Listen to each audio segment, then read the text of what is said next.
Hey, welcome to the Church Digital Podcast powered by Stadia Church Planning. Jeff here. We've got a great podcast set up for you today. We've talked about this on the show quite a bit. Barna released a digital evangelism report. Basically, Barna got in touch with people who are cold to Christ, who are not Christians, and had some very frank conversations about what sharing faith looks like, about where they go if they have spiritual questions. And some of their answers might be surprising. By the way, this is December 2020 when this came out. Go to barna.com/stadia to access this digital evangelism report. Here are the findings. 80% of people who are cold to Christ, who are unsaved, who do not have a relationship with Christ, 80% of those people don't care about your church service, physical or digital. They're not interested in those things. We probably already knew that. We talk about it a lot. We theorized about it, but this may be one of the first digital reports, at least in the modern post-COVID era that we're in, the first time that it was said. And so it's a fact now. We can bank on it. 80% of people cold to Christ don't care about our services. And so we're having to redefine evangelism. Now, we've talked about it on the show quite a bit, that relational evangelism is the win. And we find that with this report, 40% of those that are cold to Christ, that aren't interested in the church service, are interested in a conversation with someone if they have spiritual questions. So they're going to go to someone if they see that faith is important to that person. And so that's hey, church, let's talk about equipping people. And we talk about that all the time here at the podcast. The other 40% of people cold to Christ are going to hit the search engine before they end up talking to the friend. So they're going to go to Google to find out questions, to find out answers to the spiritual questions that they have. And this is beautiful, but sadly, I don't know that we churches are taking advantage of this opportunity. As we're talking about here, even in this podcast, what does it look like to develop content, maybe do the stuff that we're already doing and phrase it and shape it and utilize it in such a way to make it more effective when people are searching for answers, when these people who are cold to Christ dig into Google, dig into YouTube, dig into these search engines to try to find answers to their spiritual questions. And so for the conversation here, I wanted to bring in Justin Nava. Now, Justin's a friend on Twitter, great follow, and we talk about it on the show. But Mr. Church Marketer is the company that he works for, and he helps churches develop digital marketing strategies. So things like SEO, search engine optimization, utilizing YouTube content, like this is not a foreign concept to him. And so it's a great conversation between Justin and myself, Jeff with the Church Digital and Stadia Church Planning, and a conversation that I'm calling Modern Evangelism by Pastor Google. Okay, everybody, here you go. So I started church marketing school, and then I merged that with Church Training Academy. And Church Training Academy deals more with the media stuff, the live streaming, the podcasting, the audio mixing, all that good stuff. But really, I enjoy the marketing stuff. So I transitioned over to Mr. Church Marketer, founded by Rock Davis in 2018. They really kill it with the merchandise, the t-shirts, the mugs, the hats, the logo design, banners, all that good stuff, the physical stuff. And that's the stuff that I don't know well about. And he really wants to take the digital to the next level. So we kind of joined our ventures there together, the agency. So now we're full service doing print, signage, merch, and now digital offering, social media, SEO, websites, all that good stuff. So it's been a lot. It's been really cool to kind of go a little bit away from that, doing the work, to now working straight with pastors and finding out what solution do we need? How can we get you the best value so you can reach more people with the budget that you have? It's the best thing ever. It's one of those things where maybe, February 2020, probably people weren't calling that much, but now, post pandemic, the phone's ringing a lot more. It's just the digital value. It's like I was talking to a pastor a couple of weeks ago. We were talking about, okay, well, we have the funds for either website overhaul or T-shirts and Connect cards. And I basically had to be frank with him. I'm an honest guy, Jeff. I mean, I take sugar in my coffee, not my conversations. I told him, I said, I know you want to get the T-shirts and the Connect cards and all that good stuff, but if you don't have a good website, if you don't have a good online presence, you're going to be sitting on that inventory for a long time. I said I would prioritize the website first. And that's not just because I'm a digital guy. It's because I'm a practical guy. And having been in all parts of the church, I can tell you that if you want to get those Connect cards moving, you got to get the website moving first. I take sugar in my coffee, not in my conversations. That's That might be like the tweet of the week, right there. And that was beautiful. I'm gonna tweet that when we're done here. I'm telling you that's if that was on the fly, well done. But I'm sure you've used that line before. So here's what I want to talk about. Like I'm really excited and passionate about this. Excited might not be the right word, but to me, this was like a revolutionary concept that we now have stats behind, where it's not waxing theoretic, but this is like realistic what's happening in the world today. So Barna is doing incredible research on digital church in this season, partnered with Stadia on doing a hybrid church report, probably October, September of 2020. They partnered with Alpha to do one on digital evangelism that came out in November, December of 2020, that they started asking questions, not only of church people, but lost people, like people who are far from Christ. What is your opinion? What's your stance? What are you open to, even in this COVID season? So this is not like old stats. This is not like pre-pandemic stats. This is in the heat of it, where Barna and Alpha are digging into it. And one of the, for me, one of the most telling stats that came out of the report. We'll put the link in the show notes, barna.com/Stadia. I'll get you right to the page to download it. But this stat was to me, it was like jaw dropping. And it's the type of thing that I've said, but I've never had stats to back it up. 80% of people called to Christ. According to Barna's research, 80% of people who are not Christians, who are distant, who do not have a relationship with Christ, who are not involved in the church in any way, 80% of people don't care about your physical service or your digital service. If they have spiritual questions, their first step is not to go to a church service. 40% of people, we talk a lot about this. We do talk a lot about equipping people to have conversations of faith with their friends. What's the role of evangelism? And so like personal evangelism, relational evangelism, we beat that drum a lot. And so 40% of people called to Christ do that. They will go talk to a friend who they think can answer some of those spiritual questions, who they see the spirituality, the Christ in them, where faith is important to them. They'll go have that conversation. That's only 40% of the people called to Christ. The other 40%, I was a little surprised at the strength of this. They're going to search engines. They're going to Google.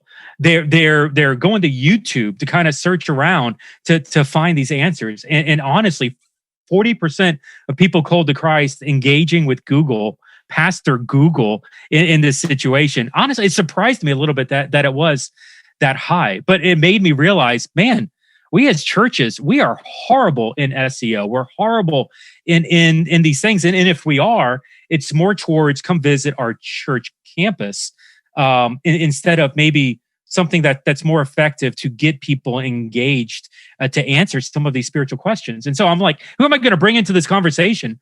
Justin Nava, my friend, my guy who's on the edge, who's helping churches on a regular basis with digital strategy, with digital marketing, with SEO, with website, all of this. And I'm like, hey, Justin, I want to have a conversation here. I want to talk about this idea of how does a church embrace what they're doing? How do we interface with these search engines? Because we can equip people all day long, and that's going to reach a percentage of people. But Barna is evidently telling us there's a percentage of people on the search engine. So first off, I just want to even ask to open up. Were you surprised? 40% to talking to people, 40% search engines. Does anything in those stats like surprise you? Or does that take you back? I am shocked, Jeff, utterly, completely shocked that it's only 80%. I thought I would have guessed 90, 95%. I mean, even when I have a spiritual question, I don't text my pastor. I go to Google. Now, granted, I have I call it a mental whitelist. Okay. If you've been in IT, you know, a whitelist means these are allowed to be on our network. I have a mental whitelist where I Google something. It's like, all right, John Piper's blog, I'll check that out. Something Rick Warren wrote, I'll check that out. David Platt, anything he blogs about. I have my trusted sources, I think is what we call them. I call them my mental whitelist. I will go Google that question rather than text my pastor. And I think, you know, that's part of where it's really big now on Twitter. You know, a church needs to train media education and train up our people and equip them to be able to filter out the garbage online from the truth that we might discover. So I'm honestly surprised it's 80%. I mean, you're talking 1 out of 5 that are still talking to their friends. That seems high to me, but hey, I believe it. And even 40% saying, I think I know someone who knows about this. I guarantee you, if you're for some reason a lost person, a cold to Christ, I love that phrase, watching or listening to the show, and you ask someone like, hey man, what does the Bible say about punishing your kids? I guarantee you they're Googling it. Okay. They don't have the answer at the ready. Okay. Sometimes I will Google stuff like, I know the answer, but I don't know how to say it. So I'm going to go ahead and see if maybe John Piper or David Platt or Francis Chan, maybe he knows a better way to say it. And so you can really tell who's in my inner circle of trust here, Jeff. Yeah, I've been in it. So it's a pretty good group to pull from. Yeah. So I will Google it to say is there a better way to say this? Is there a better way I can communicate this? Or sometimes my daughter will ask a question of what she learned in Sunday school. And I know the old school, maybe some of the fire and brimstone way to put it, but I want to know what's a nicer way to put it that's appropriate for a 7-year-old, that maybe I know how to explain it to someone else who has a Christian Bible college degree, but not a 7-year-old. So I'm honestly surprised. Long walk to a short drink of water. I'm surprised it's only 80%. So as a church, it's interesting, you know, different sides of the coin. But I mean, ultimately, there's an opportunity, right? Where we're wanting to reach people, we're wanting to drive people to our buildings. Buildings are questionable. We're you know, people cold to Christ, people that aren't loyal to your church, maybe not running back to these physical experiences. You know, movie theaters, we're even seeing that.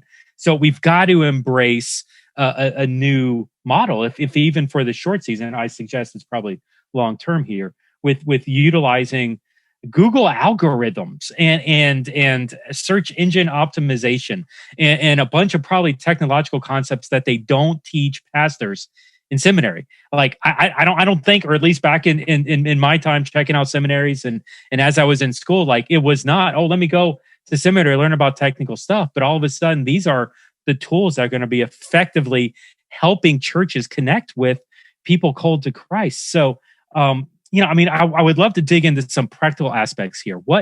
How can churches, you know, even start to really, or what does SEO mean? And just let's start to scrape away at this thing of how can churches utilize Google, a non-Christian entity that maybe their mantra is do no harm. And so we want to trust them in that for the most part. But how can we use that to help ourselves get connected to people who are called to Christ? Cool. So there's one mindset as a church leader that you have to wrap your mind around. And unfortunately, it's something that I believe that we aren't equipped with in our MDivs and our Bible Christian education degrees, and even a lot of our mentorships from other pastors. We get so wrapped up in our own lives. We approach the situation in an entirely wrong way. So really, it needs to be almost like, if I can put in another term, I like to use illusions and analogies. So it's kind of like dieting. A lot of people try diets and they say, well, what can I do? What food can I eat? What can I do to stay on this diet? Versus what can my food do for me? So instead of me trying to restrict everything I'm eating, why don't I look at what kind of energy am I getting from my food? What kind of nutrition am I getting from my food? And we kind of need to look at that. We kind of need to change our perspective. And instead of ask, where do people fit in with our church? We need to ask ourselves, where does our church fit in with people's lives? Now, we're not manipulating the truth to fit into their lives. We're manipulating the medium and how we get the truth into their lives. And when you start to approach your ministry like this and even discipleship like this, you start to really challenge a lot of the things that we've traditionally done. One example is the way we're doing church now, the whole phygital thing. It's no longer geolocated within these walls, meaning it's no longer at one location at one time, and there is a limited quantity of seats. Therefore, only so many ears can hear, Jeff. Now we have technology that can get the gospel out to more people, but not only that, we have it in such a way that the way we traditionally do church services is not directly translatable onto these social platforms. It's very hard to get people to sit down for 45 minutes for a worship set, announcements that have the call to action, go talk to Janice at the connection table. I'm at home, I can't talk to Janice. And then a 40-minute sermon or a 30-minute sermon. And, you know, I love that some churches are trying, but they're like, hey, turn to the church app and write down these notes. And I'm sitting here like, I'm watching on Facebook. I can't go to the church app and take notes. You know, we have these things that we've traditionally thought of, and we say, how can we duplicate this on new platforms? But really the platforms, we need to figure out how can we not duplicate onto the platforms like Google, but we need to figure out how we can meet people where they are, to use a traditional nomenclature, and speak in the language that the platform best uses. So here's an example. Let's get practical. So an example would be, we're talking about divorce this Sunday. We want you to be here. Come listen to it at church. Okay. That's a typical traditional call to action. We're going to talk about divorce and, you know, maybe what God has for marriage. We're talking about that for 4 weeks. Come on Sundays and you're going to consume it for an hour. Google, Pastor Google doesn't have office hours. He works 24 hours a day, 7 days a week. While you're sleeping, Pastor, you could still be ministering to people by doing things, like I said, meeting people where they are. Now, you can do this through social media, but let's focus on Google. So let's, again, put ourselves in the guest's shoes or the church member's shoes or the Cold to Christ shoes, the CTC shoes. Can I call them that? That sounds like a great brand. Well done. So let's put ourselves in their shoes. They just had a fight with their wife. They might have thrown some plates against the wall. They're fuming. She's in the bedroom. He's in the truck. He's like ready to go. And then he's like, and he just turns on the radio. He's got it on a country station talking about God so good on the country station. And he's like, what the heck? What? Okay. All right. What does God have to say about divorce then? And he's going to go to Google. He's not going to go to his Google Calendar and set an alarm for Sunday at 8:00 to get dressed and go to church and hear about it. He wants it right there, Friday night at 9:30 after a fight with his wife. So what is he looking for? He's looking for answers, and he's going to look for them on Google. So what you want to do is you want to address his questions, his concerns through some medium that he's going to find it on, which is probably going to be something like a blog post, which doesn't even have to be written content. It could just be a video of your sermon or a video of a clip of you talking specifically about divorce. But what you do is you, again, put yourself in the mind of this, and this is very basic, in the mind of this person and say, what would they Google? What would they type into the search box? What does the Bible say about divorce? Christian divorce. Can Christians get divorced? All these questions are what they're searching. And so real simply, on a very practical standpoint, that's what you title your blog post. And dare I say, that's what you title your sermon, okay? Some of us have sermon engines, quote unquote, sermon archives, and they're dated, let's say Chaos at Home. A study in Genesis. And it's like no one's searching for any of those terms if they're actually having marital issues. What they will search is they might search something like leaving husband after abuse, or leaving wife after abuse, or husband abusing children. What do I do? Christian divorce. What does the Bible say about divorce? And they might Google that stuff. And then I'm not going to get too technical here, but we all know that Google knows where you are. Okay. They know that when you post on your church website, you're located at 123 Spring Street in Excellent City, New York. Okay.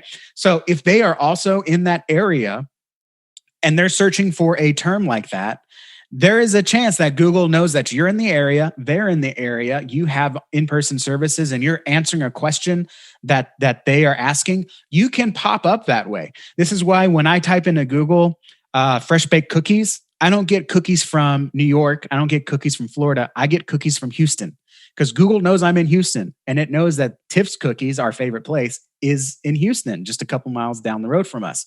They know where they are, and they are prepared to serve up information locally. Now, granted, that's what we call a local search term, but don't get too far tracked. I'm mainly talking to myself here.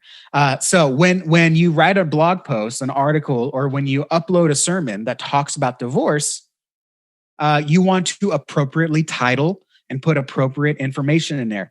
Jeff, this is something called keywords. Okay. So when someone says keyword research, keyword metadata, all that good stuff, it's basically, what do people type into Google? And the longer sentences, what does the Bible say about divorce? That's what's called a long tail keyword. Christian divorce is what we might call a short keyword, a short tail keyword. So you want to optimize try for both, but you will probably find more success with the longer one. So if you preach about divorce, all you have to do is upload your sermon to your website and say, what does the Bible say about divorce? And then when someone searches that search term, there is a chance that you will come up and you will be able to serve your information. But it doesn't stop there. That's part one. Mm-hmm. Part two is you have to make it easily consumable, again, in the mindset of what do they want and how can we meet them there?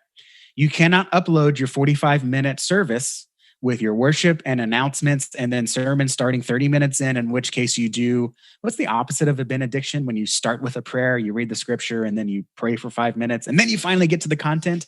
You need to cut your sermon into just the important parts, okay? Wow. This may mean more work on you. Ideally, it would mean more work for your team, pastor. But you need to say, what does the Bible say about Christian divorce? Or what does the Bible say about divorce? Then you clip just the part where you talk about divorce. You don't have to include the altar call. You don't have to include the prep. You can go right into, hey guys, here's what the scripture says. And then here's what it means for us today in 2020 or 2021, or just in the 21st century. Okay. Yeah. And then again, you have that keyword. What does the Bible say about divorce? So that's the title. You have the video, and then a very simple description, which is just text underneath the video. You could say, in this video, Pastor Bill talks about what the Bible says about divorce. Boom, you've said it again. Okay. Now you don't want to just put it all over the place. That's called keyword stuffing, but you want to mention it a couple of times in the article. Maybe go ahead and transcribe it. And then you have all that text, because again, Google is smarter than we are most of the time. So as people search for maybe not what does the Bible say about divorce, what does Jesus say about divorce? If you have, again, that word Jesus and divorce together in your content, the Google can know that you're talking about the same thing, and it can still serve it up. Okay. So that's kind of like a step 1, step 2, step 3 kind of thing. And so basically you want to really think about, what are people going to search for? And then let me make some content about it. And it doesn't have to, I use blog in this case. It doesn't have to be a blog post. It could be a sermon clip. It could be YouTube, because Google and YouTube are basically the same person.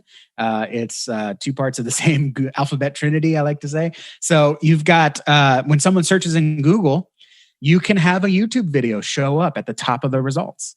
And so if you do a YouTube video, that is something else that could pop up. So I like to go ahead and just do like everything. So I upload the sermon to YouTube. I upload clips to social media. So because they can sometimes show up in search results. And then I go ahead and upload the clip along with the blog post as a sermon post, basically. So on the back end, it can look like a blog post, but on the front end, it looks like a sermon archive. So that's definitely a really simple, easy way, just low hanging fruit. Takes like 20 minutes a week to just get that up there. Someone on your team can do it. I've coached a lot of receptionists and assistants to do it. It's not that difficult. And that's just such low-hanging fruit to get in front of people without relying on too many algorithms. Yeah, love that. I had a, and it's true, Pastor, before I even get to that story. You spend so many hours, like I've known pastors, that are spending 20, 30 hours a week crafting and detailing this perfect message. And honestly, without online, Pastor, your message dies Sunday morning, noon. Like it may affect people as they leave the building, but even to your point, Justin, earlier, where the reach of our buildings is limited by the number of chairs that we have, and the ability for that to affect people long term is gone. And so really by cutting up the messages, by creating social media posts, by getting it in crafting it in different ways and utilizing YouTube, this is where the ministry potential exponentially grows because we're putting it in positions and places where it can effectively go out. Now, look, listen, like I had a pastor tell me, actually, the communications director, creative director out at a church on the West Coast. He says every sermon, we have a system at place at this point where we cut every sermon that's preached into 18 social media posts. They know, hey, I'm going to cut point 1, point 2, point 3, the opening illustration. I'm going to do this, going to put this on different social media. They've done it so much that they've gotten down to a rhythm. And with that rhythm, it's effectively reaching people. When I was digital pastor, online pastor, Christ Fellowship Miami, in Miami, Florida, there was actually a woman who credits a woman in Atlanta, Georgia, who credits the lead pastor, Rick Blackwood, Christ Fellowship Miami, and YouTube for saving her marriage because she literally Googled "my marriage is over" and found the Christ Fellowship Miami sermon series from years earlier, like 3, 4, 5 years earlier, centered around marriage and divorce and fighting for your marriage. And as a result of listening to that sermon online, parts of that sermon, she reconciled with her husband. Collectively, they both started listening to some of the stuff online and became part of Christ Fellowship Miami. But then actually was like, hey, we want to go and get us into established physical church in Austin. So we actually helped them do that, get connected to a church. So we were able to save a marriage, get people together, and then through the church, help find them another church that they could connect with physically in Atlanta. Huge win, changing a life because we utilize simple ways of SEO and keyword to get people connected to a message that they needed to hear in these hard times. So that's an excellent illustration right there, Justin. Thanks for 100%. Sharing. What else you got? They say we look at it from a negative side. People pulling up tweets from 5-10 years ago and like, oh, look at this person. Let's cancel them.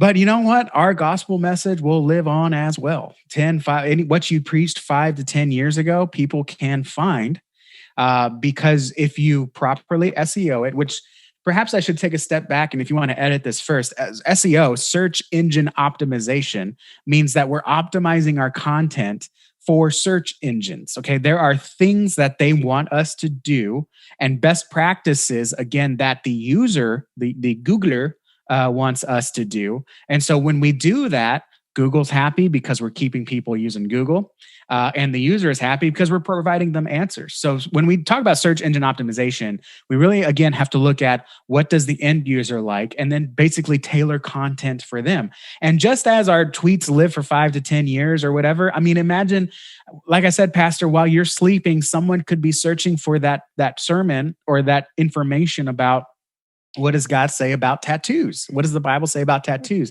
And that sermon you preached 5 years ago, no one is going to search. January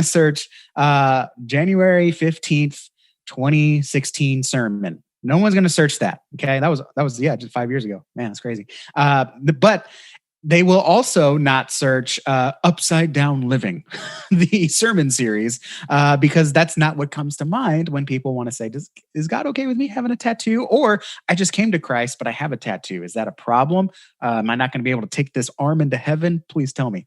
And so when you properly optimize your sermon, and now everyone's thinking about, can you take it? Now everyone's Googling it. Perfect bodies don't include tattoos, Jeff. Evidently I'm sure not. There's some people that maybe their grandma told them that. So they want to Google it. So you may have posted that sermon, but they're not going to find it under the date. They're not going to find it under Upside Down Living Part 2. They are going to find it under, can Christians get tattoos? Or what if, can you go to heaven with tattoos?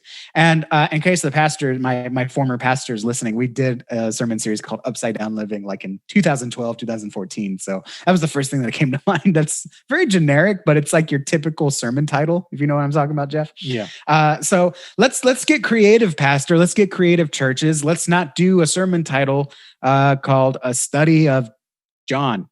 Okay. Let's not do that. Let's call it, was Jesus a person? Was Jesus real? And you can take some of the exegetical elements that you're going to be pulling out of John, but you're doing it in a way where people can find that. And if you have your sermons listed as, was Jesus real? Let's talk about temptation. And let's talk about Jesus doing bad things. And maybe the title is, did Jesus do bad things? Okay. The title could be, was Jesus a real person with real problems? It could be something like that. People might look for that. No one's going to search for my temptation issues with sexuality. Like, no one's searching for that. You can get tools that will show you search results and how many times people are searching for whatever. Okay. No one's searching for that. So just really think about what your end user, that is the people that you want to reach, how are they going to search for things? And just, pastor, real simple, start titling your sermons like that. A lot of the pastors I've worked under, they're real traditional, real old school, and that's how they think. And I'm not going to get them out of that box. It's not my goal to get them out of that box. So I will just say, okay, sermon series, this is your title. I'm going to do the keyword research, and when I post it online, then I'm going to go ahead and SEO it. You don't have to SEO it, pastor. I'll do that for you. And so we would have kind of like two different sermon titles, but pastor preached Upside Down Living Part 3 to 80 people in the church, but can Christians get tattoos is going to get 6,000 views on YouTube, or the article is going to get 6,000 traffic over the year. You tell me which one works better. Let me talk to you, Jeff, a little bit about this whole content creation business. Is that okay? Sure. So a lot of pastors, when I get to this point in consulting that I do, which now I get to do all the time and I love it, they say, this is a lot for me to handle. And I say, yeah. And if you were in charge of all discipleship in your church, that'd be a lot to handle too. But the good thing is we are all equipped to be disciples. We are all equipped to go out and fulfill the Great Commission. Again, taking that I'm going to preach from the pulpit, and then maybe you'll go to a Sunday school class and someone else is going to preach from a chair.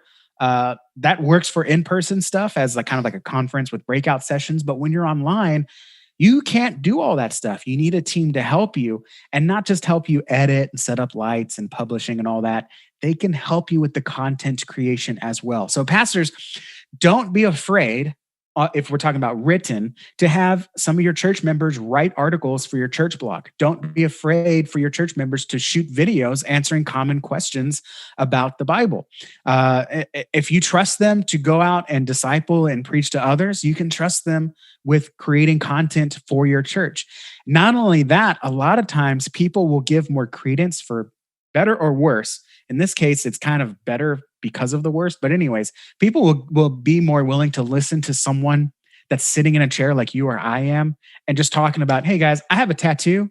Let's talk about what that means, like being a Christian with a tattoo. Because I know I get weird looks. I'm sure you've probably gotten weird looks. But let's talk about what the Bible really says about tattoos and Christianity. They will sit down and listen to that rather than a guy at a pulpit. All right, everyone, let's open up your Bible to this. And we're going to talk, who's got tattoos here? Raise them. Show over your tattoo. That's Miss June's got a tattoo. Like, I'm already clicking away, man. Jeff, you're like glazing over right there. Like, oh man, that doesn't make for good videos all the time. Do me a favor. If you're watching this, I just did this. I typed into Google, I typed into YouTube, what does the Bible say about tattoos? Okay. I am on the first page of results, and I got to go almost all the way down to finally get to a church. I got to pass about 10 or 15 videos by individuals before I actually get to like a church that is teaching basically a what do you call it? A sermon clip. Okay. Yeah. By a pastor talking about tattoos. So there are some ministries on here. I know Unlearn the Lies is a ministry, but you've got individuals, Jeff and Alyssa, Alan Farr, Justin Chloe. These are individuals in the top 5 results of what does the Bible say about tattoos. And within this view counts, 2.3 million, 60,000, 278,000. This is how many times people are watching these videos, or at least clicking through to these videos to see what the Bible has to say about tattoos. And these individuals, I believe, and your church might believe, that as individuals, we can speak the same truth as a pastor can, just as we disciple our friends and family. We don't have to rely on the pastor to do all the discipleship. Well, pastor, you don't have to do all the content creation. Yes, you can train up your volunteers and make sure they know what they're talking about. You can give final approval on the video or the written article, or you can even shoot it alongside of them. But you don't have to do the whole thing. If you see a need in your community, I don't know if this is a real thing, but what does God say about drilling for oil? God said we are to work the land and be in charge, and we're given authority over it. And does that mean we can do whatever we want, or do we have to actually be concerned with economical impact, not economical, environmental impact? So that could be something that would be huge for me here in Houston. I would have to do the keyword research, but it could be something that's important to some people. What does God have to say about environmental impact? Is God green? Does global warming match up with the Bible? What does the Bible say about global warming or global cooling or environmental change? What does the Bible say about having more hurricanes and more whatever? More earthquakes, that could be something as well. And I'll tell you this, Pastor, and I guess Jeff, because technically I'm just talking to you right now. It works. I'll tell you this. We preach to our people a unique sermon. There's a reason why we don't all just simulcast David Platt every Sunday, or we don't all simulcast Joel Osteen or Rick Warren or whoever you like, okay? There's a reason why we preach a unique message to our people, because they are dealing with unique situations. And sometimes our people can be led astray, whether intentionally, maliciously or not, by wrong answers on Google and YouTube.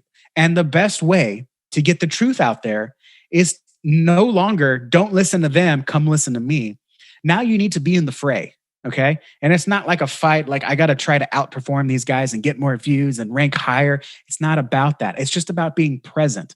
Because I'll tell you this right now, when I Google or when I YouTube searched, what does the Bible say about tattoos?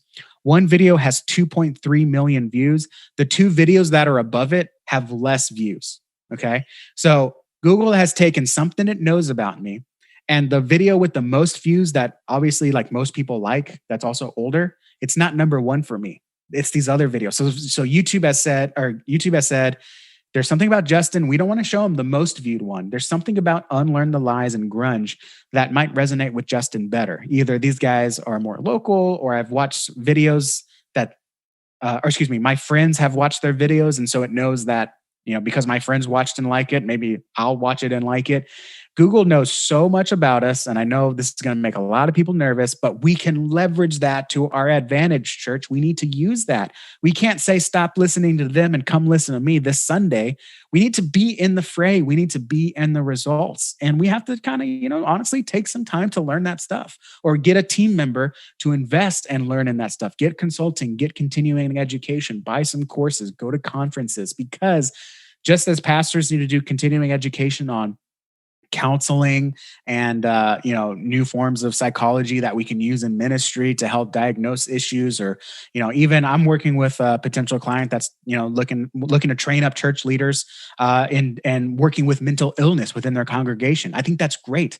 I think we need more of that. And she's doing that. She's going to make video. We're going to work with her on making videos because that's how the training needs to be done nowadays. And it's much more affordable. You don't have to go to conferences. You don't have to live in the same area as your mentor or your school. You don't have to pack up and move like we had to do with my wife's grad school. We can teach anyone, anywhere, anytime, and we don't have to be there. We just have to put in the work ahead of time. I mean, imagine your best sermon. Every pastor has a best sermon, okay? Imagine people could hear that anytime, anywhere, any place, not just in the CD that you burned and put in the guest packet, because it's the best sermon, so that's the one we want them to go home with. They can live online and anyone can find it, and your church can share it. And instead of saying, oh, Jeff, I wish you were there last Sunday. Oh, man, it was a good sermon on bitterness. I think the country needs to hear it right now. Well, guess what? You can just share it on Facebook. I can share it on YouTube. I can email it to my friends. I can email it to my mom. I can bring my dad over and I can watch it with him because I know he might have questions, or my mom might have questions, or my friends might have questions. And I know that, Jeff, you don't really sit down for 40 minutes. You got 5 kids. I don't know anything about you, but but I know you're not going to sit down for 40 minutes. But if I know there's a 2-minute clip that I was like, pastor tells a funny joke about having kids and bitterness, and I'm going to send it to him because he might enjoy it. if I can hook you for those 2 minutes, you might actually sit down and watch the rest of the 40 minutes later in bed or something like that. You have the link that is everlasting, and I don't have to rely on my notebook and going back. I mean, come on. How many people take notes in church and ever go back to it? I don't know a single one, even the most Christian-y girl I ever knew took great notes, never opened that notebook ever again. So, we can go back and revisit this stuff. It lives long-term. So you were talking a lot about YouTube. And so YouTube, it's interesting, the whole thing about, YouTube's basing algorithms based off of your friends and giving you information of what your friends are. You mentioned this whole thing about, sharing, because, putting a video on Facebook or a link to a watch party or something in Facebook is one thing. Hand delivering it, texting it direct to a personal friend and saying, hey, I heard this message and thought about you directly. Would you watch that? That personal invitation means a lot more. There's a lot more invested into that. But when it comes to this search, like the search engine, the YouTube angle on this, I'm some of the sermon archives, the sermon engines, which you were mentioning earlier, I've been seeing a lot of like Vimeo, and I don't want to beat up platforms here, but a lot of people are utilizing Vimeo as the player, which to me was always weird, because Vimeo doesn't give you the SEO value that YouTube does, the views, that how it not only affects like YouTube, the community, but it affects Google itself in context of search engines. So like we're driving a bunch of traffic on our websites to Vimeo, which the player looks nice, but it does not have any of that search capacity and kind of that SEO value to help our churches grow, kind of like when the rest of us are asleep, when people are looking for this stuff in Google. You want to maybe speak to that, or is that a new concept for you? How do you advise churches that are building like these sermon engines? Yeah. So again, really any consulting that I do always comes down to your goals. Some churches don't want to be on YouTube because they're afraid of, that binging disorder where, all right, I watched a pastor's video. But in my recommended, Schmoozy the Prankster just put out a new video. So let me click on that. And already I'm lost. I'm out. Like, I watched half the sermon, got bored, and went to go watch Schmoozy. Or, I'm reading the comments, and people are scared of comments, and that's why they like Vimeo, because you have a lot more control over it. And there's an argument there, Jeff. I mean, if I can play both sides, I'll play devil's advocate. If it's YouTube's great because everyone's on it and everyone's searching on it, and it shows up on Google, and you can get a lot of traffic to your stuff. But you could also preach to more people if you go to the mall and stand on a box and just start shouting your message. That doesn't mean it's the most appropriate way for you to be preaching. It's definitely an avenue you could take, but people choose to rent out malls, rent out school auditorium space, and build a church because they want to have more control over the environment in which they preach. That doesn't negate one or the other. It really depends on how you want to approach things. So if you are strictly wanting to generate website traffic, which I prefer, because again, I have control over my website. I don't have control over YouTube. I can be present on YouTube, but if YouTube might say, hey, we heard a worship song, so we're going to put ads on your track to pay for that license or whatever. I can't control what's in their recommended. And I think we've all gotten that call at church, I think, where someone, Miss June, watches your sermon clip and then gets a twerking video under the recommended to watch next. And she's like, there's a twerking video on our church video. And it's like, no, Ms. June, that's just your grandson being at your house and YouTube making a recommendation based on what he was watching. So, you lose control of some of that stuff. And so because of that, Vimeo looks appealing. I can link straight to Vimeo. The only videos that are on the site are my videos. I can embed it into my church website. I can really lock it down and lock down that experience. And I understand that. If your goal is to get out to as many people as possible, YouTube's a great platform. And I do that for some churches. If your goal is to generate more website traffic, and this is really my goal when Mr. Church Marketer, and when we build you a website, we want to create what's called a bingeable website, meaning we give your potential guest a guide, meaning we guide them through the website to what we call calls to action. We want to make sure that there's always something new. So you'll notice on some of our sites, after they watch a sermon and they have the blog post, it's like the title, like what does God say about tattoos? They can watch the sermon clip. There's the scripture at the bottom, maybe a transcription, and then underneath it says, continue watching, and they can watch another Mythbuster video or another video about what does Jesus say about blank, or hard questions of the Bible, or science in the Bible. They can continue binging. And the same thing, if they look at the kids ministry, when they get down to the bottom of the site, there's an explore more ministries, and they can see the men's ministry and the women's ministry. If they click on to read the church history story at the bottom, it says, be a part of our history, plan your next visit.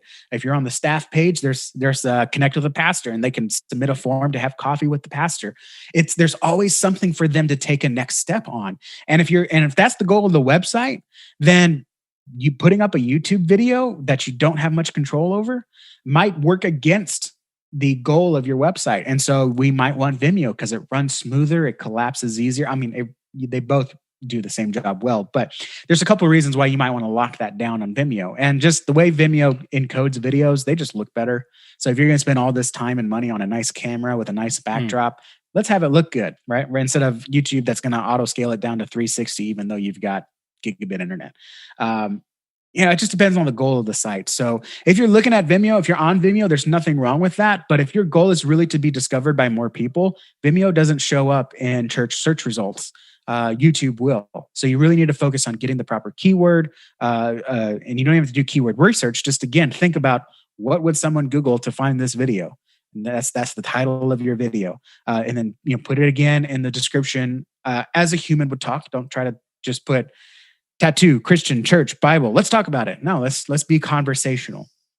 But I like to keep people on the website. So if that's the goal, then we really want to funnel them. We don't want YouTube results clogging that up. So with a proper SEO strategy, we might use Vimeo. And that's just kind of what it is. They might already have a Vimeo account because of their live streaming, in which case we can easily integrate that onto the website.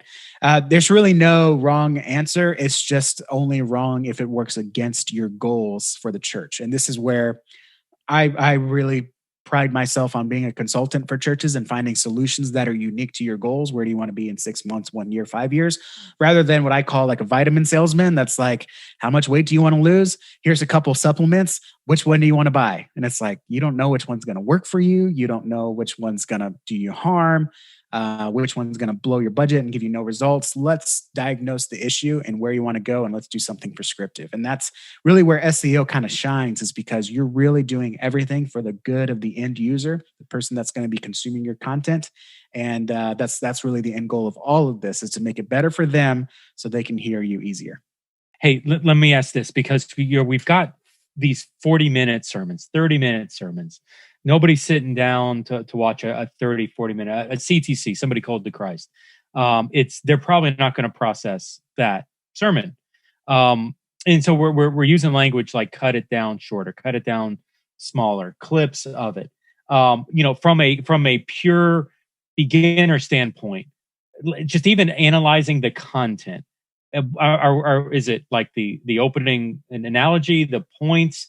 Is the goal like a 10-minute sermonette, a shorter version, 0.1, 0.3? Like how are some ways that we can cut this down to make it more effective to reach out, to connect to the CTCs?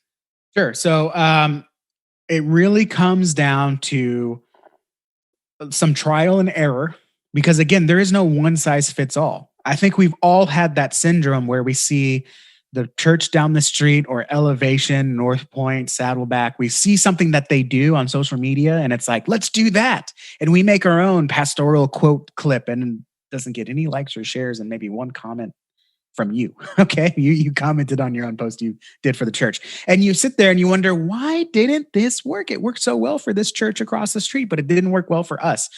You really do have to do some trial and error, because I like to say you're a unique church. You're a unique body with unique gifts equipped to reach a unique people. And so we do have to do some experimentation to see what kind of clips work for our audience.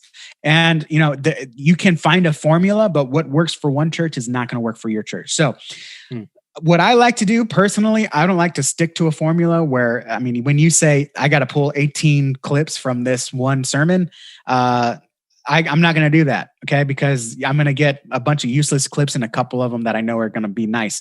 What I like to do is really just use what resonates with me as a starting point. I'm going to clip that. I always keep a notepad in my phone. And when I'm watching the sermon, I'll say, oh, he said this around this time and this around this time. And I know kind of what points to jump to.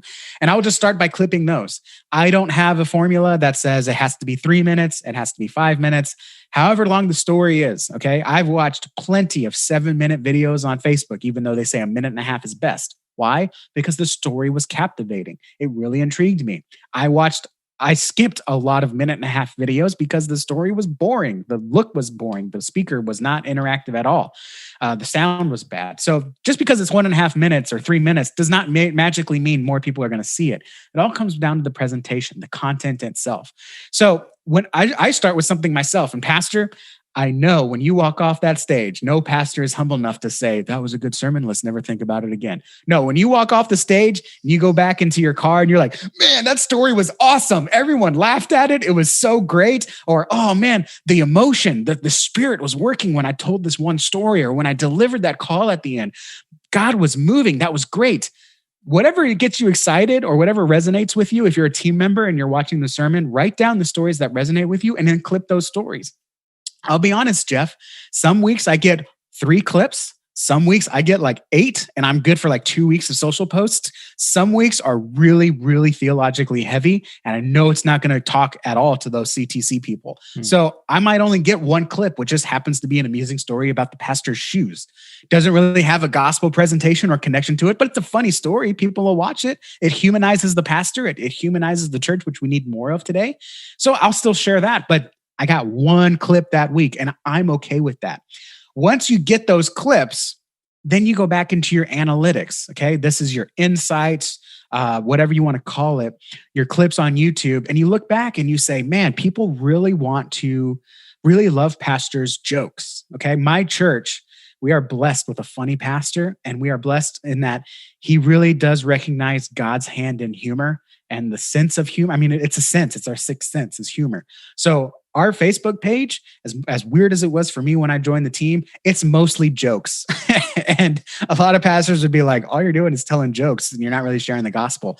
But those jokes get people intrigued. So when we do call them to watch a service or download our app or take some action, they trust us because we've made them laugh. We form that connection.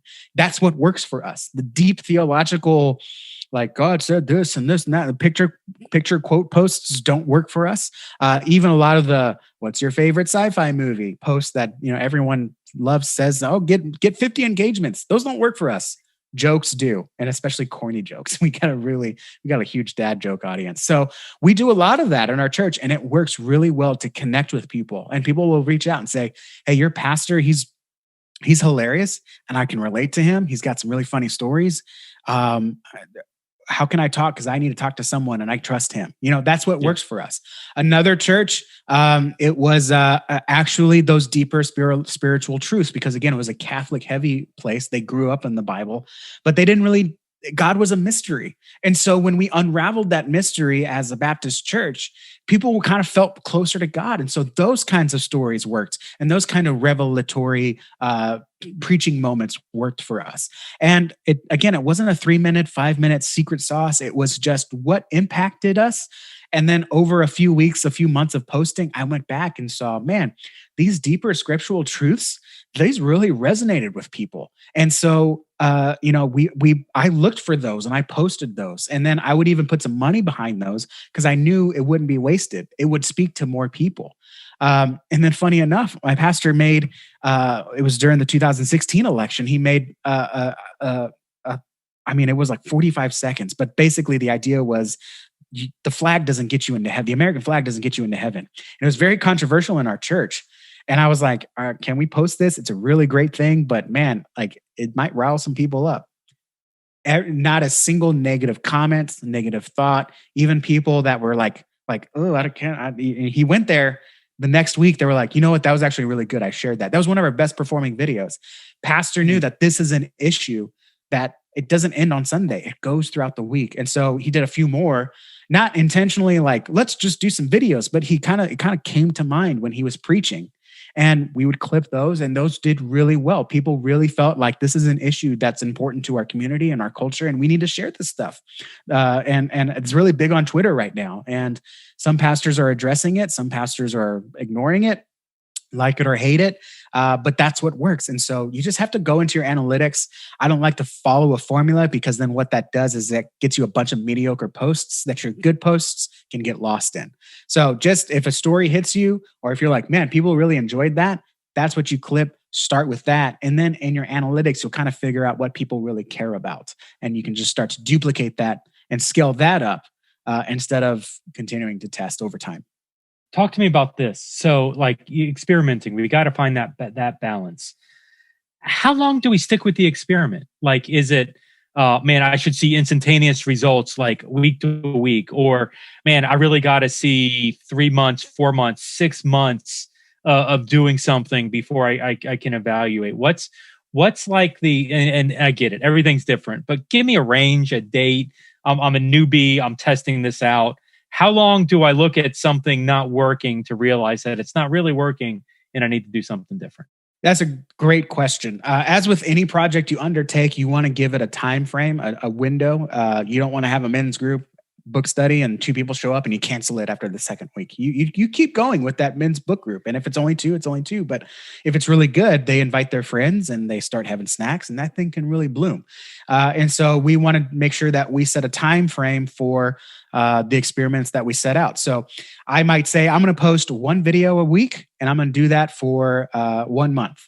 Or I might say, I'm just going to do stories for a month and see how people resound to that.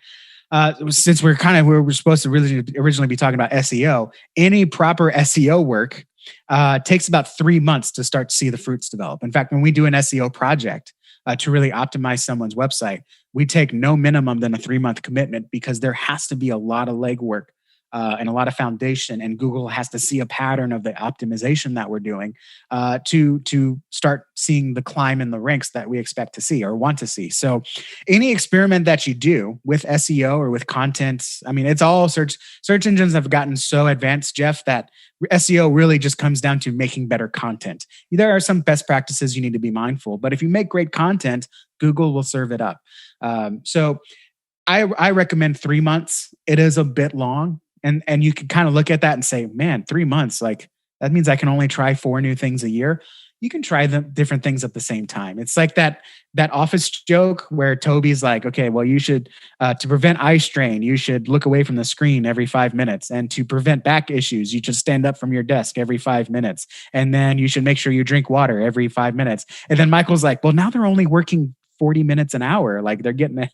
And Daryl's like, you take the breaks at the same time. You can experiment with different, you can do an experiment on Facebook, do an experiment on YouTube, do an experiment on your website. So you can do a lot of change. The important thing is you can't go with your gut feeling. You got to stick with it. Someone's going to say, hey, I saw you posted that story on Facebook instead of scripture. I don't like that, pastor. And you're like, all right, so let me just go back to putting, like, no, stick with the stories, because once you develop that culture, you can look back and see what stories worked, what length worked for your church, and just double down on your strengths and duplicate that again. And if it works online, it'll probably work in person, or you can create entirely separate content that really leans into those strengths. But it really comes down to the analytics. And if you've been trying this for some time, a lot of churches, I can just look at their social media page and look at the last 20 posts, and I can see sermon title post gets 3 likes. Announcement post gets 3 likes. Quote post gets 3 likes. It's the same 3 people. And then they show a picture of a missions project, and it's got 40 likes and 10 shares and 200 views. And then they go right back to sermon title, and then right back to quote post. And there's a picture of youth camp, 100 views, 100 likes, shares, comments. And it's like, stop doing the sermon. No one comes to church based on a sermon graphic. Your analytics, I can see on my side, show that. Do more pictures of people. That's a great thing that you can analyze as far as social media optimization. Look at your analytics at what's working and do more of that. Hey, yes. So this has been so good. It was funny. The opening joke of Pastor Google. We're going to come back. We're going to do more on this. I want to pull the thread We didn't even get to the website stuff, which is really stuff that I wanted to talk about. But the YouTube stuff is super vital in the season. And, you know, Pastor, we spend so much time creating that sermon. So much energy goes into that, not only in creating the words, lead pastor, creating the environment on the production, creating the graphics with the creative teams, figuring out, you know, how to position that, having it that have legs beyond that 1 hour on Sunday is well, Jeff, let me clarify something there too, because you said like I want to talk about website SEO. We actually won't take an SEO project if the website is terrible. And a lot of times churches will come to us, pastors will come to us and say, hey, we need SEO work because our website doesn't rank high. And I look at their website and say, your website doesn't rank high because it stinks. Okay.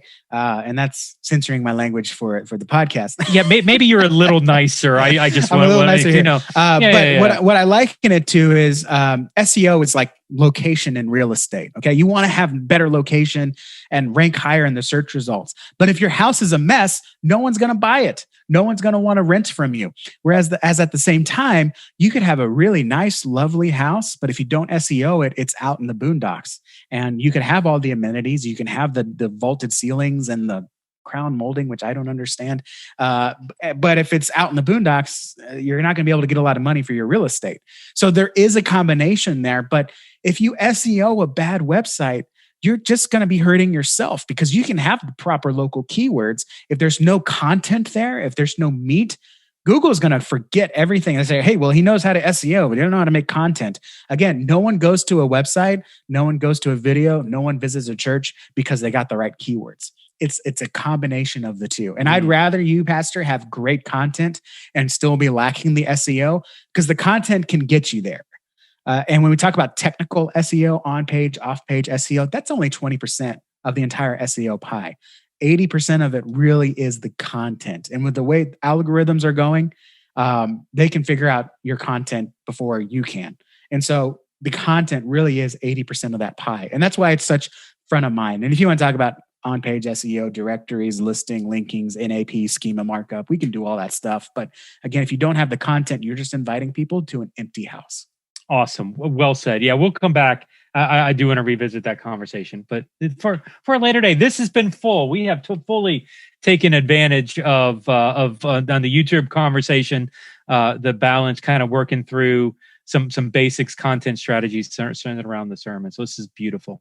Hey, so Justin, tell me, hey, if somebody's interested in following up with you, if they've got questions, tell me a little bit, tell them how to get in touch with you and what you're doing there with Mr. Church Marketer. There you go. That's the one. So you can, MrChurchMarketer.com. You can see kind of at a glance everything we do. You can find me just about anywhere at Justin Nava. I'm sure Jeff will put the link down there. I'm everywhere. I try to post at least once every week somewhere. Facebook, LinkedIn, Twitter, Instagram. I'm on TikTok too if you want to have some fun there with me. It really is about just in educating you guys and helping you out in any way I can. I know there's a lot of churches out there that need to do it themselves. I'm not going to ask you to pay $10,000, $20,000 like I would ask a business. I want to make sure you guys have the best information possible. And if we got to sit down, we can do that. MrChurchMarketer.com. There's a Let's Talk button that'll connect with me and we can do a session just to see what your goals are, what solutions are out there.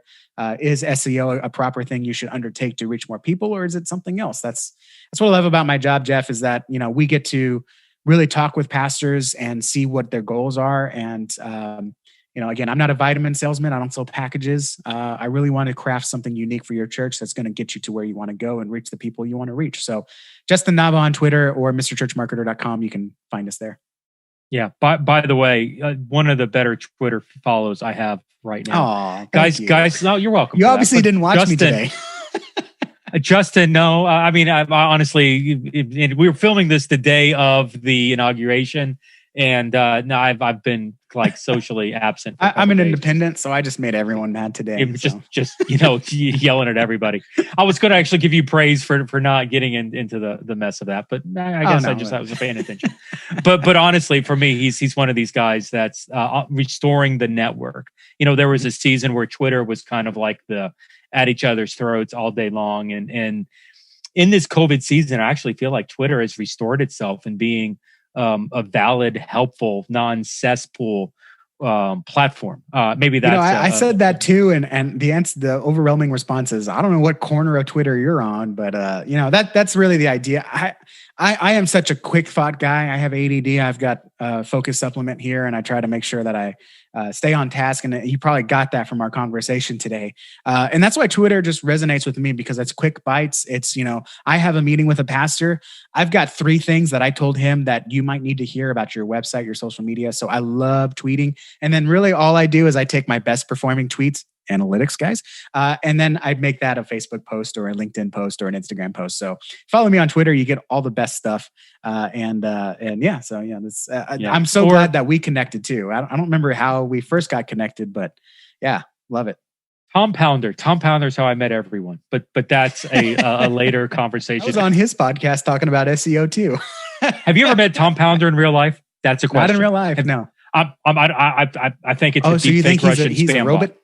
Oh. Yeah, I'm not officially saying on this podcast, but I've officially said it somewhere else. So, hey, we're going to wrap. For Justin, this is Jeff with the Church Digital and Stadia Church Planning. Thanks for joining us here at the pod, and we'll see you next time on the show. You all have a good day.